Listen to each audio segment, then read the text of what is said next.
నమస్తే ప్రభుజీ, జై శ్రీకృష్ణ. హరే కృష్ణ మాతాజీ. గురుజీ, బ్రహ్మ ముహూర్తం ప్రత్యేకత ఏంటి, ఎందుకు, అండ్ ఏ మంత్రం ఆర్ ఏ ధ్యానం ఎలా చేయాలి బ్రహ్మ ముహూర్తంలో పర్టికులర్గా? బేసిక్ ఏమిటంటే బ్రహ్మముహూర్తం అనేది మనకి మనం ఇంతకుముందు చర్చించారు, సత్వగుణం, రజోగుణం, తమోగుణం అనేది డే కూడా 3 విధాలుగా డివైడ్ చేయబడతారు. సో ఈ 3 విధాలుగా డివైడ్ చేసినట్లయితే మనకు సత్వగుణం అనేది బ్రహ్మముహూర్తంలో వస్తుంది. సూర్యోదయానికి 1.5 అవర్ ముందు, అంటే మనకి 5 o'clockకి ఆ 5:30కి సూర్యోదయం అయినట్లయితే మనకు 4 o'clockకి బ్రహ్మముహూర్తం స్టార్ట్ అవుతుంది. Little before also fine. So కాబట్టి దీన్ని అప్పటి నుండి అది మొట్టమొదటిగా ఏమిటంటే ఏ యాక్టివిటీ చేసినప్పుడు కూడా ప్రత్యేకంగా స్పిరిచువల్ యాక్టివిటీ, మైండ్ ఫ్రెష్గా ఉంటుంది. ఒకసారి నిద్ర నుండి లేచిన తర్వాత అప్పుడు ఫోకస్ చేయడానికి అవకాశం ఉంటుంది. బయట అట్మాస్ఫియర్ డిస్టర్బెన్స్ కూడా ఉండవు. తర్వాత ప్రత్యేకించి సత్వగుణంలో ఉంటారు కాబట్టి దెన్ అది మనకి ఫలితం అనేది రెట్టింపిస్తుంది. నామజపం చేసినప్పుడు కూడా ఫాస్ట్గా చేయగలం. ఎందుకంటే మేము ప్రాక్టికల్గా చూస్తుంటాం, 16 మాలలు జపం చేయాలి. ఇది మాకు 5:15 to 7:15 క్లోజ్ అయిపోయి, అంటే 4:30కి మేము 3:30కి లెగుస్తాం. సో ఫ్రెష్ అప్ అయిపోయి చేసేసరికి ఫ్రమ్ 4:30కి మళ్ళీ మాకు మంగళారతి ఉంటుంది. 4:30 to 5:15. సో 5:15 నుండి మళ్ళీ నామజపం చేస్తాం 2 hours. అప్పుడు చేస్తే ఆటోమేటిక్గా చాలా పీస్ఫుల్గా స్పీడ్గా అయిపోతుంది. కానీ అదే ఆఫ్టర్ 8 o'clock చేయడం ట్రై చేస్తే, లేదంటే నైట్ టైంలో చేయడం ట్రై చేస్తే it's very difficult. We have to push our self. కాబట్టి ఆ రకంగా చాలా డిఫికల్ట్గా ఉంటుంది. అందుకే ఆ సమయంలో ఏం చేయాలన్నప్పుడు ఈవెన్ మ్యూజిక్ టీచర్స్ వాళ్ళు చెప్తారు, ఆ సాధన చేయాలన్నప్పుడు కూడా అర్లీ మార్నింగ్ లేచేసి యూ హ్యావ్ టు ప్రాక్టీస్ అని చెప్తారు.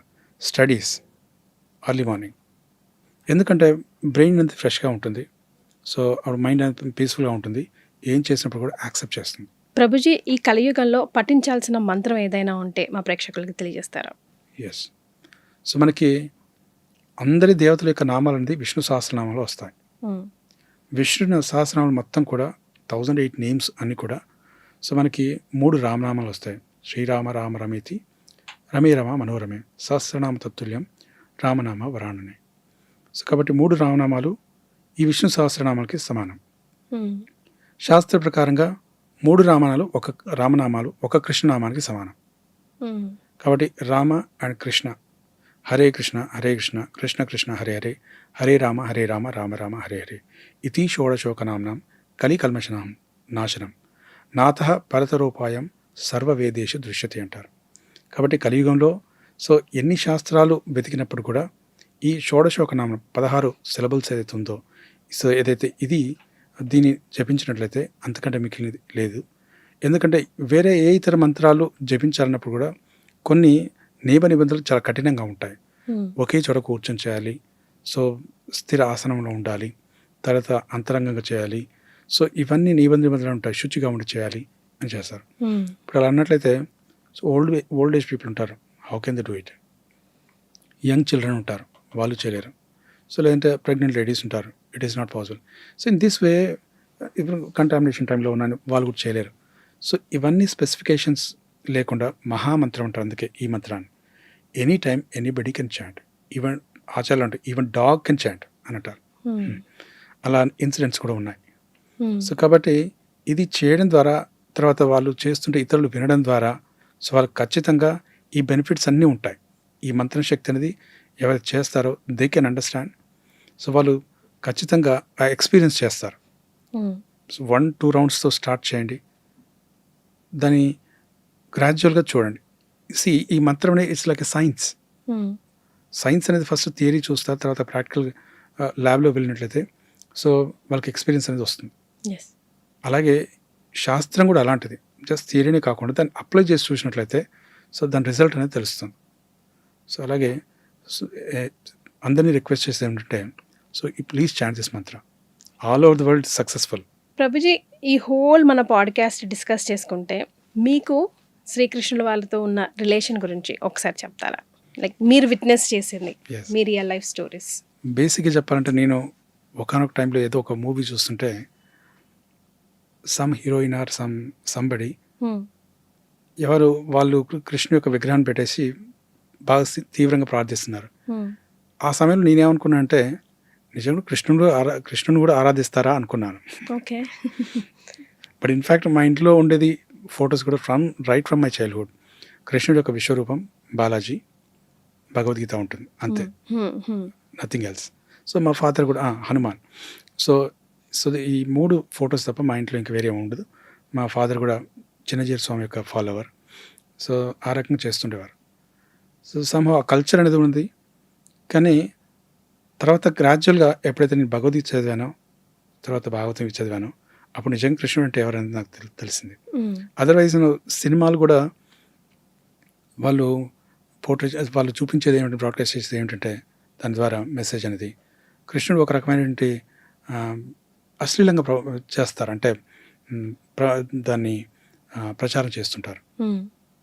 సో కాబట్టి ఇలాంటి శాస్త్రం బేసిస్ లేకుండా స్వతహా కల్పితాలు చేస్తూ అలా చేసినట్లయితే భగవంతుని సాధారణ మానవుడిగా చూస్తారు, సాధారణ మానవుని భగవంతుడిగా చూస్తారు.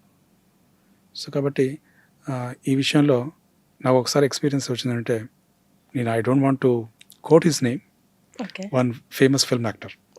ఒకసారి దీక్షికా మేళ అని చెప్పేసి ఒకటి జరుగుతుండేది ఎవ్రీ టైం సికింద్రాబాద్లో. చాలా మెయిన్గా ఉమెన్ ఇది ఫేర్ అది. సో అక్కడ మాకు స్టాల్ ఇచ్చారు, బుక్ స్టాల్. అక్కడ ఏర్పాటు చేసినప్పుడు ఈ ఫేమస్ హీరో వచ్చాడు అక్కడికి along with his wife. So వచ్చినప్పుడు తను అడిగారు, నేను అన్నా సార్ మీ పేరు కూడా సేమ్, కాబట్టి మీరు దీన్ని తీసుకోండి, ఈ బుక్ తీసుకోండి, దేవాదేవుడు శ్రీకృష్ణ భగవాన్ని, Krishna the supreme person of godhead అని చెప్పి ఆ బుక్ ఉంది, ఇచ్చాను. No I want ask you ఒక క్వశ్చన్ అన్నాడు. Yes sir I'm ready to answer you question అన్నాడు.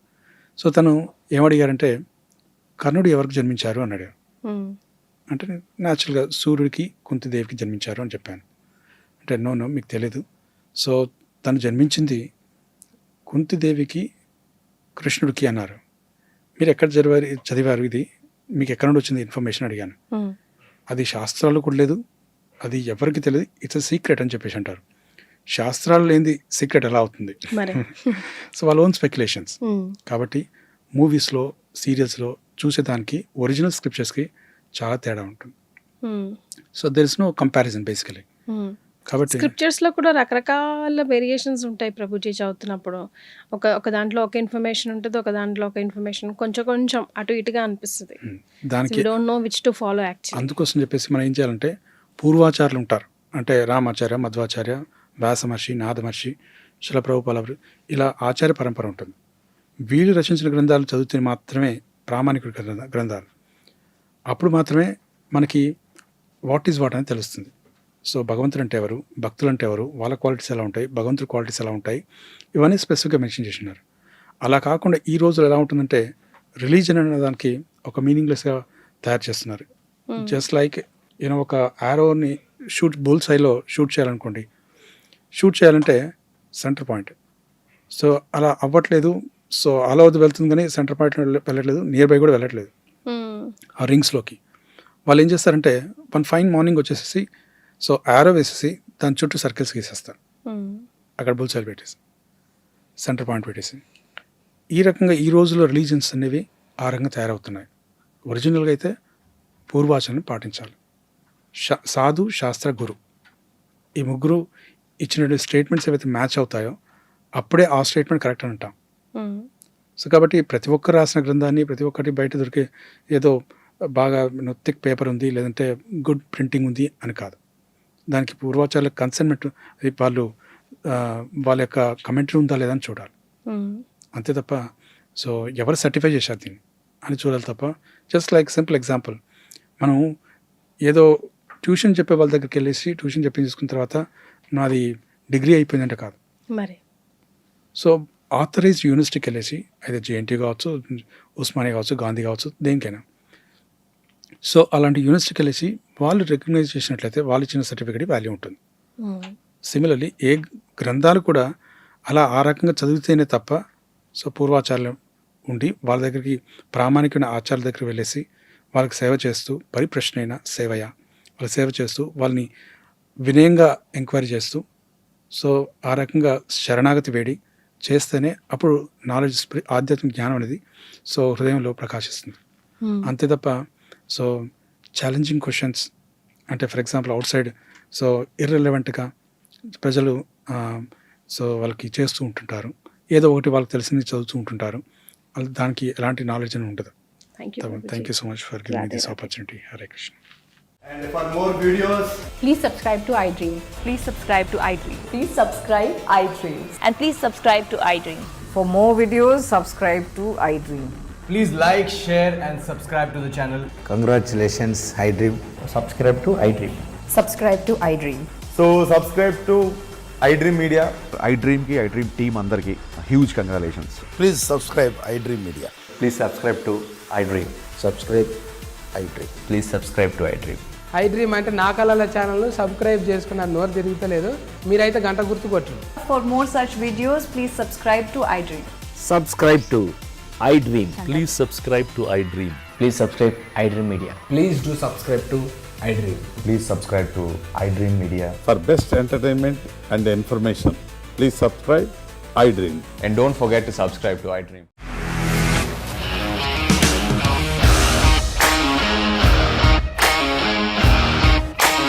ఇండస్ట్రీలో కమిట్మెంట్ ఇష్యూస్ వస్తే నీకు కూడా వచ్చినట్టు మార్నింగ్ తీసుకెళ్ళానంటే కొద్ది పడేసారు.